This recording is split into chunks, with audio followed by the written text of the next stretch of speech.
Test, test, test.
Hello, everyone. Welcome to a special episode of the Decaturish.com Twitch show. We are live with Superintendent Cheryl Watson Harris. Superintendent, how are you today? Great, thank you. Thanks for having me. Thank you so much. And I wanted to apologize. We tried to do this last week. We had a power disruption, but I think we fixed it. So I appreciate you being so gracious with your time and rescheduling it. No Um, problem. we're going to have some questions come in from the chat. I've got some questions submitted to me. Superintendent Mhm. only has 30 minutes to spend with us today, so we're going to try to make it productive. So I'll just jump right into it. What is the plan? And I assume it's going to look different from different grade levels. But Mhm. I have a son. We had planned to start him in kindergarten this year. So what Mhm. what does that look like for a kindergartner? What does virtual learning look like for him? We're planning for first and foremost to have a joyful experience for all of our scholars, even as we're living through this pandemic, and we are, in really unprecedented times. We have a phenomenal group of educators here at the DeKalb County School District working on our academic team. We have early childhood specialists that are also working on specific modules for our early childhood grades that include all of the kind of academic milestones that our young scholars have to meet, while also ensuring that it's engaging and exciting for our youngest scholars. Naturally, we do not plan to have 6-year-olds and 7-year-olds in an all day synchronous experience that would not be age appropriate, but finding the right balance so that our students can still experience community and get to know their teachers. And be engaged in some of the traditional kindergarten activities while also providing parents with packets and exercises, activities to do along with their children at home or with a child care provider. So when do you think we'll be able to get a glimpse of that? Because I have not seen a plan, a lesson plan, or anything like that. I know you're probably still working to put that together. Mhm. When school starts on the The 17th? 17th. Yes. Yes, So when will we start to see that? Because I mean, we want to be prepared of to course. help. Yes. And traditionally, this would be the time and space where teachers and our scholars would be on summer vacation. But we know that there's a lot of anxiety and newness because of the fact that we're starting virtually. So, our goal was to begin the Professional Development Institute with our teachers on August 5th, at which time we would be sharing a lot of the materials and modules, schedules, etc., with our teaching staff. Um, and then our staff comes back full time on August 10th. That would be the time when you normally would start to receive welcome back letters and things like that from your teachers and from your school. However, and one of the things that I hope the community is learning about me very early on is that I appreciate and respond to the feedback from the community. So, yesterday I had an opportunity to meet with my teacher advisory group. And they also were anxious to receive a lot of the materials they would normally receive during their back to school orientation. They want to receive that earlier because they want to hurry up and kind of get in motion and make sure that they're fully prepared for their scholars. Also, hearing that as at the heart of your question. So we are regrouping. We are trying to put together some of the materials. Not put together, we're putting them together, but to polish them so that we can send them out even earlier so that parents have a better sense um, of what the daily schedule will look like and how they can begin to prepare for that instruction at home. Do you have an estimate on when we might see something? Could you hazard an estimate on that? No, I can't give you an exact date right now because I don't want to overpromise, but I will tell you that we are working on that. We're very close to finishing a lot of those materials.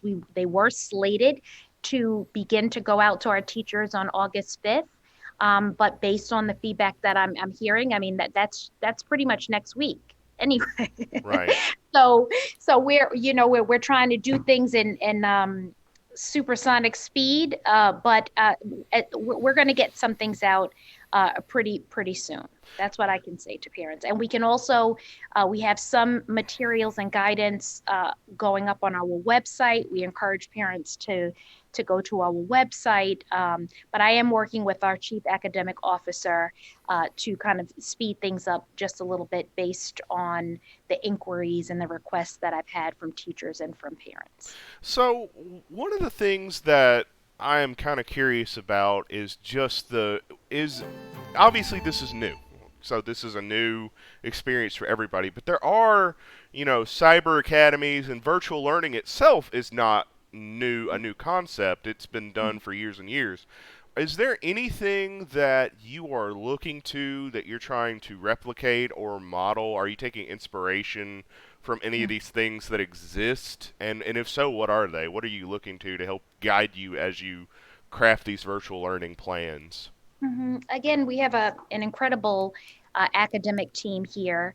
I would say most of the inspiration is coming from life experience and what we learned in the spring. And you're absolutely correct that there are, online educational institutions that have been doing this work for a long time. But that isn't the training that the majority of our Right. teachers have received, right? So, it's not just a cut and a paste type of thing. So we're primarily looking at the successes that we had in the spring, as well as some of the challenges and reshaping the professional development based on that. We also have our academic team as a part of national networks. We're not the only place in the country that's dealing with this pandemic, and making sure that we're sharing some of the incredible things that we're doing here in DeKalb County School District, but also learning from successful practices across the country. We're also working with vendors. Um, who have experience and expertise in this area to help ensure that our learning management system is as robust as it can be for our teachers and our scholars. As well as, we have incredible teachers who did incredible things in the spring and giving them more of a platform to share their successes and what they've learned with the broader DeKalb County School District community. So, DeKalb and the metro school districts have largely chosen to start the year with virtual learning. Not every school district around Georgia did that. Some opted to do normal school. Some Mhm. opted to do a hybrid model where you're in for a couple of days and you're not. What made this the right decision for DeKalb County to implement versus what some of these other districts have been doing? And I recognize that they say they might be doing normal school, but that might not be the case once they have a case or two that crops up within their Absolutely. districts. But I wanted to get from you what Mhm. made that the right decision for DeKalb County schools to be virtual only to start the year. Well, it was data driven. We looked at the trends in terms of positive COVID-19 cases. And then, unfortunately, we're in a place right now where we continue to see an uptick in the positive cases. My experience in New York City, having, lived in the epicenter of this pandemic, lived through this phase that we're in right now, and actually entered into a space that was quite scary. I'm not sure if you're aware of this. We had 79 deaths, in our school system between students and staff. In the DeKalb And school look, system? excuse me? In the No, DeKalb? in New York Okay. City, and where I'm coming from. Thank Okay. you for asking that. I'm talking about my Okay. prior experience before coming here. So coming here and then seeing the uptick in numbers, it was clear to me and the team. It was a collective decision, as well as the survey results from our community survey, uh, emails, phone calls, et cetera, from the larger majority of our stakeholders wanted to uh, keep our children and our staff safe. And so those were all of the data points that really went into our decision to start with remote learning.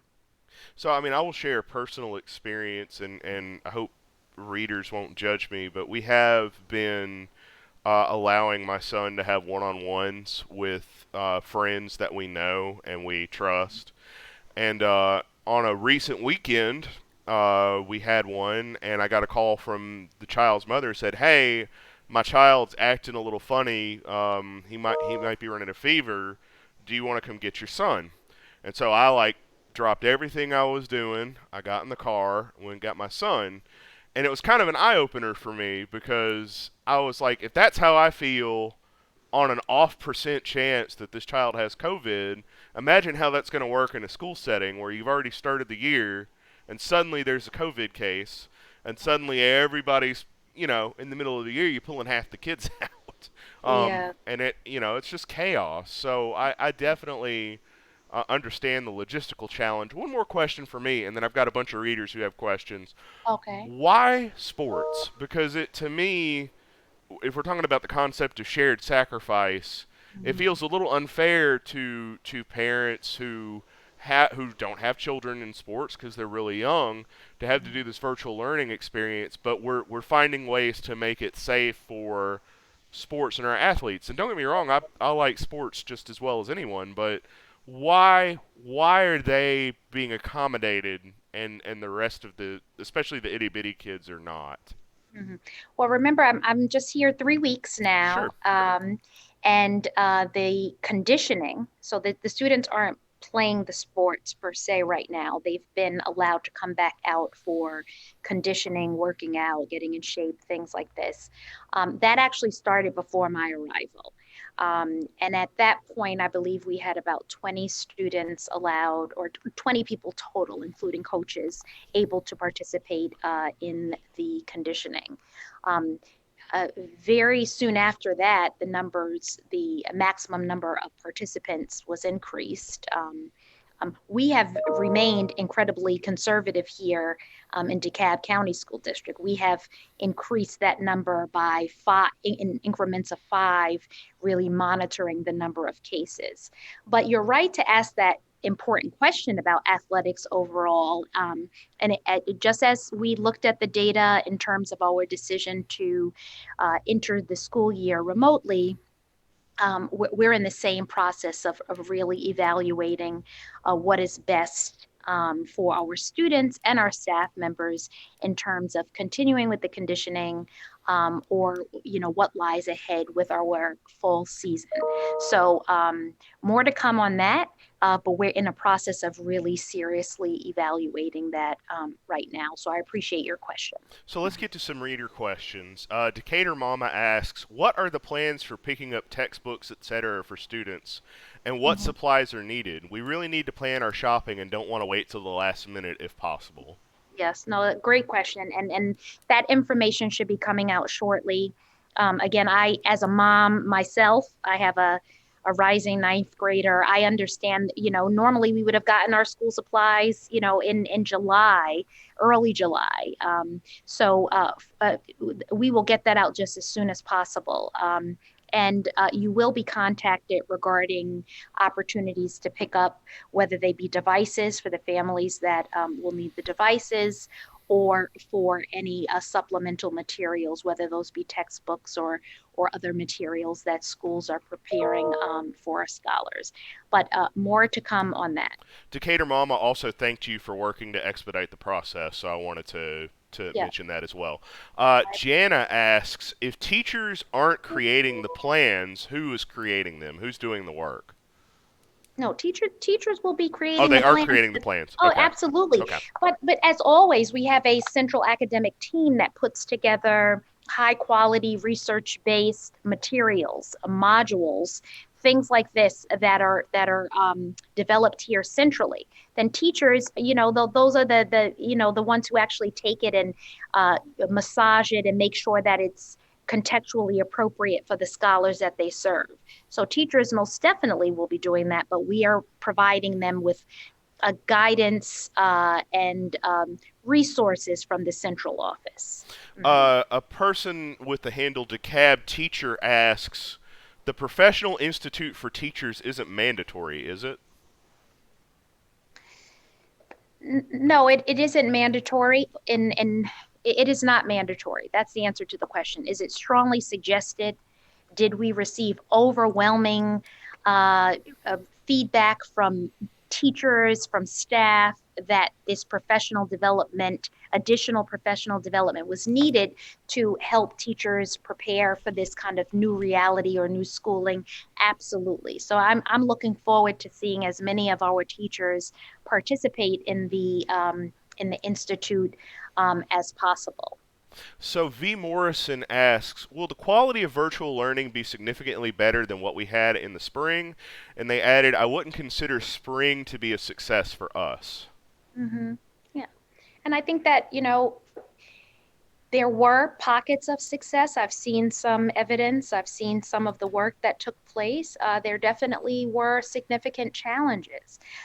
You have my commitment that it will be more successful than the spring. We have an incredible team here working on our plans and the resources and supports that teachers, families, and students will be provided.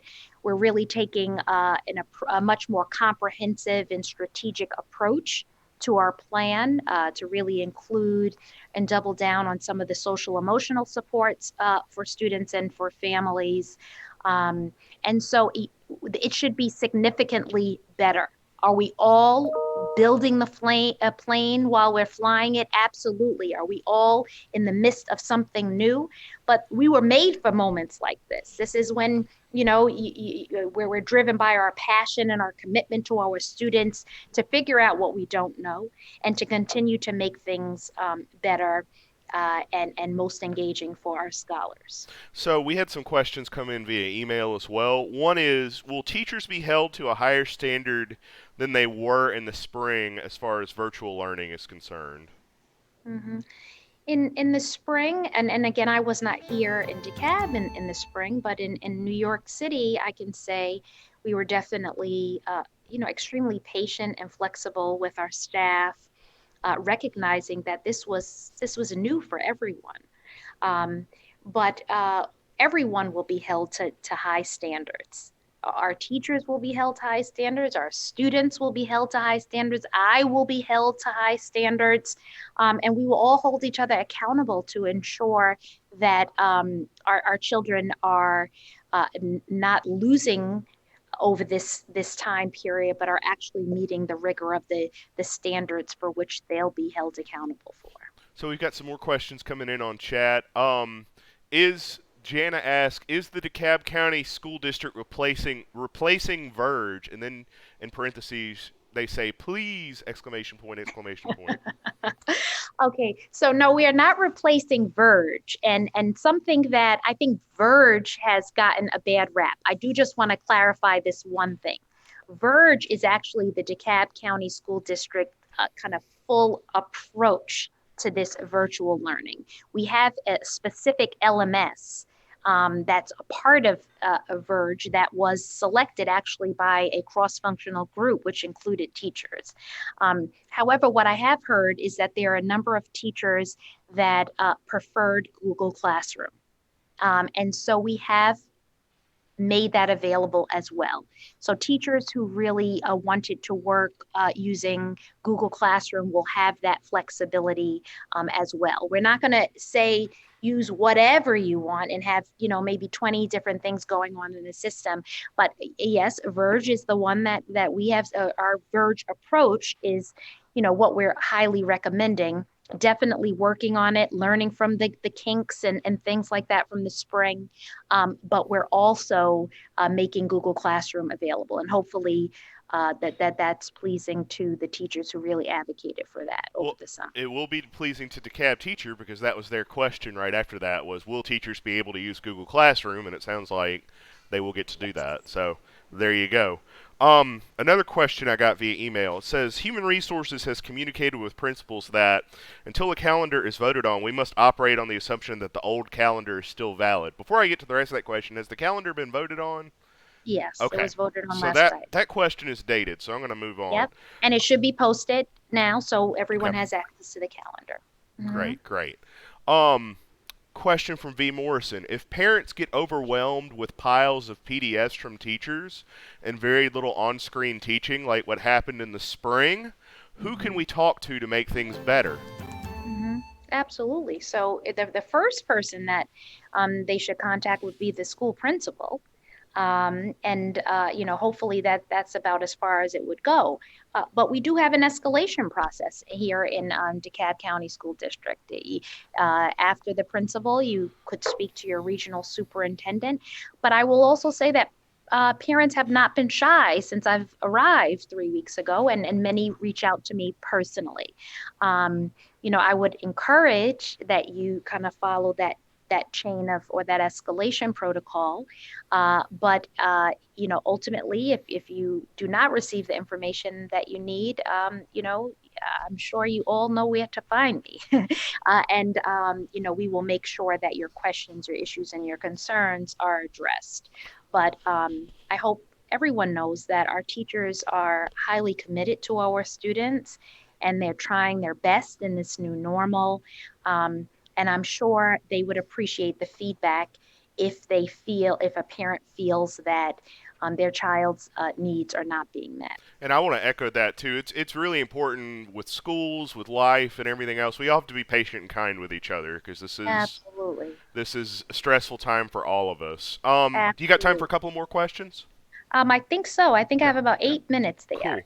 Cool. Tucker Mom asks, I hope it's possible that students will be able to perform in the arts areas this year. With technical financial support, might there be a way for orchestra, bands, choruses to perform together virtually? This would be Mhm. especially important for our performing arts schools. Absolutely. And again, I've seen that. I've seen that work. And I'm really excited to support our arts educators in thinking creatively and how we can continue to provide those experiences for our young artists. We know that that is, for many of them, their passion area. And part of a well-rounded education. So we definitely want to continue to explore ways to do just what this parent is recommending. V. Morrison commented, I appreciate your willingness to communicate with parents. The last superintendent never responded to email. Thank you for hearing us. So I just Oh, wanted good. to pass that Thank you. along to you as well. Um, so we've got a few minutes left. I don't want to get too deep. I do have one more question.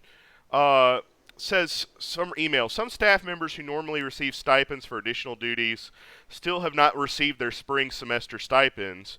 Department heads have indicated that hard copies of paperwork must be submitted before stipends could be processed, and that paperwork cannot be submitted until staff are back in the buildings.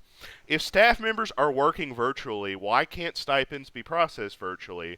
Why the need for hard copies? And why does this only apply to some stipends and not others? Okay, great question. I cannot answer that question right now, but I'm going to take that question back to the team and definitely have it responded to, especially this piece on outstanding spring stipends. And that if it really has come down to a matter of paperwork, I'm sure we can get creative in terms of how we get that out to teachers, whether it be electronically or via mail. But thank you for bringing that to my attention. It was not something I was aware of, and I will certainly bring that back to the team and have a response. So we're going to wrap this up because I want to be respectful of your time. I want to thank you again for being gracious and rescheduling when the last Mhm. one didn't work out.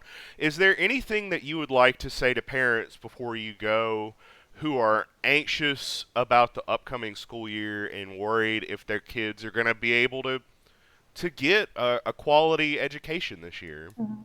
Well, first, I'd like to thank you, No problem. and thank you for giving me a platform to share all of the wonderful things that we're doing here in DeKalb County School District. And I hope that we have positive stories and a positive relationship and opportunity to celebrate our scholars and our staff throughout the year. So thank you so much. To the parents, I would say, we're all in this together. And parents should know that in your school district, you have myself, you have many leaders that recognize the anxiety, recognize how this is something new and the fear that many parents and students might be feeling. But we're going to all figure it out together. We're here, we're working.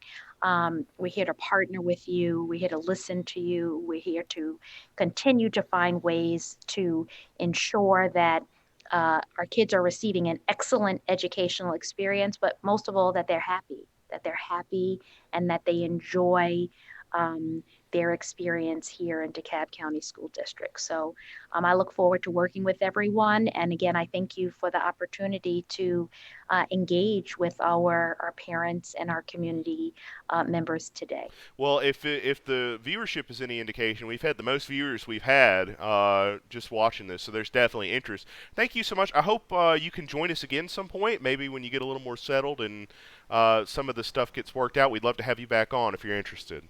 Wonderful. Thank you so much and have a wonderful day. Thank you, Superintendent. Okay, thank you, sir. And I love your background. Oh, I appreciate it. This is life. This is life.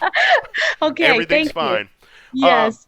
So to our Twitch viewers, I wanted to let you know that we are going to be having our regular show is going to be at 6, and it's going to be focused on mental health. So if you are struggling with anxiety and mental health and other things, as many of us are, myself included, you really want to check out that show. It's a great lineup. We have a lot of mental health professionals that are going to talk to us today and hopefully give you some tips on coping with what's been going on during the pandemic. So I will see you at 6.